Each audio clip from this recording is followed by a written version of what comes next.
Музей өсөж хөгжсөний 100 жилийн соёлын бүтээл сар аяны хүрээнд Байгалийн түүхийн музейд далайн сээр нуруугуудын амьтны үзэсгэлэн цагаан байгуулж байна.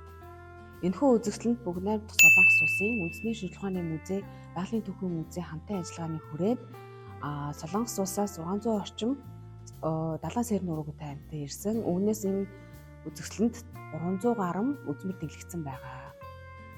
Уг үзэсгэлэнт номхон далаа дарахсан сээр нуруугуудын амьтан болон сонирхолтой байж магадгүй гээд бөмбөр буй бондгор цаас хийгээр тухайн үзэсгэлэнтэд дэглэж харгалсан байгаа.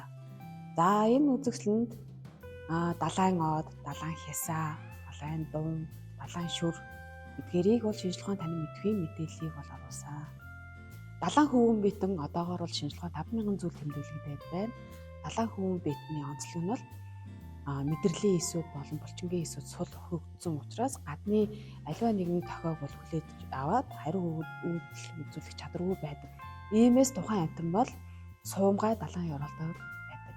За тухайн амьтан маань хооллохдоо далайн усаар бийж нэвчиж орж ирсэн усанд байгаа бичил битнэр хооллно. Мөн усанд байгаа хүчил төрөгчөөр хооллож тэгээ процесс солилцоо явуулдаг байгаа.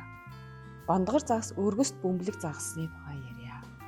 За бондгор загас хүчрхэг шүдтэй далаа хясаа дунгаар хооллно.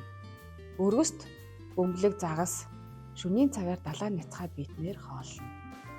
За энэ хоёр загас маань дайсан амьтнаас бие хамгаалахын тулд хэвлийг усаар дүүргээд ийм бөмбөлөг хэлбэртэй болсон болдгоо.